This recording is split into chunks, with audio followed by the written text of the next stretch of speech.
자, 일단 제가 이거부터 먼저 보여드리는 가장 큰 이유가 있어요. 뭐냐 하면은 고졸 채용이 있고 대졸 채용이 있단 말이에요. 그러니까 대졸 채용 같은 경우가 여기에 있고 그 다음에 고졸 채용 같은 경우가 이 정도 있는데 실제로 대졸 채용은 실제로 이때 당시에 이제 알리오보다 원래 더 집계상으로는 조금 더 많이 채용을 했다라는 것을 알 수가 있는데 어찌됐든 고졸 채용은 3분의 1 정도 수준이다라고 이렇게 생각을 하시면 되거든요. 그러니까 결국은 뭐냐면 고졸 채용을 따로 채용을 하는데 그렇다고 해서 자, 잘 들으세요. 여기에서 오해가 생기는 거예요.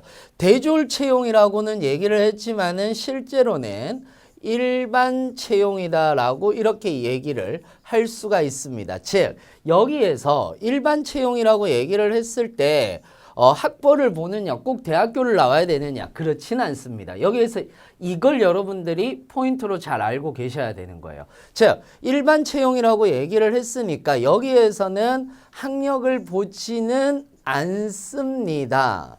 아시겠죠? 하지만 그러나 전공 시험을 칠 때는 전공 시험을 치는 경우가 있는데 전공 시험 같은 경우가 대부분이 대졸 수준이다라고 이렇게 이야기를 명시가 되어 있기 때문에 실질적으로는 대졸 채용이다 라고 이렇게 이야기를 할 수가 있겠다라는 거예요.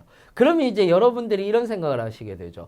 선생님 그러면은 직업기초 능력만 치는 데를 가면은 되지 않습니까? 라고 이렇게 이야기를 하시는 경우들이 있는데 그건 역시 마찬가지로 이제 대부분 교육사항이라든지 뒤에 가서 말씀을 드리겠지만 교육사항이라든지 이런 것들을 적으실 때 여러분들이 내가 대학교 대졸 수준이나 아니면 초대졸과 관련되어서 수준이냐 요 정도만 생각을 하시면 되는 거지 고졸까지 나왔는데 고졸인데 내가 일반을 칠 수 있느냐 정확하게 얘기하자면 치실 수는 있습니다만은 전공 시험이 있는 경우는 힘들 거고 그 다음에 교육사항에서 교육 부분은 따로 여러분이 받으셔야 된다. 그 교육을 받으셔야 된다. 그건 뒤에 가서 한 번 더 이야기를 드리도록 하겠습니다. 그러니까 고졸 채용이 생각보다 많은 채용을 하고 있지는 않다라는 거 알고 계시면 됩니다. 자, 그러면은 어디를 많이 뽑느냐 하면은 에너지 발전 공기업은 좀 많이 채용을 해요.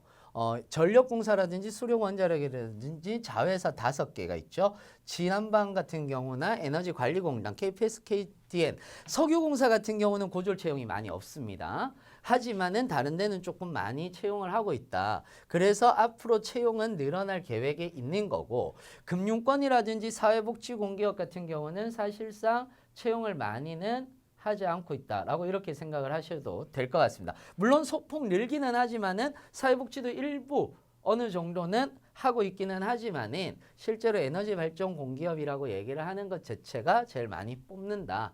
그 다음에 많이 뽑는 데가 어디냐면은 SOC 공기업인데 SOC 공기업 같은 경우에서는 계속해서 많이 채용을 하고 있어요. 도로공사라든지 그 다음에 철도공사라든지 항만공사라든지 이런 데서 굉장히 많이 채용을 하고 있더라 라고 이렇게 여러분들이 생각을 하시면 되는 거거든요. 자, 그런데 문제는 뭐냐면 어떤 친구분들이 이런 얘기를 해요. 선생님 저는요 문화진흥원 가고 싶어요. 저는 인터넷진흥원이나 세종학당 가고 싶어요. 라고 얘기를 하는 분들도 계세요. 왜냐하면 되게 매력적으로 보이잖아요. 문화산업 예체능 같은 경우는 굉장히 매력적으로 보이잖아요. 그러다 보니까 이렇게 가고 싶어요 라고 이렇게 이야기를 하는 분들이 좀 있으시거든요. 하지만 여기서 중요한 것 중에 하나는 뭐냐면 지금 현재 늘고는 있지만 이쪽은 많이 채용을 하지는 않습니다.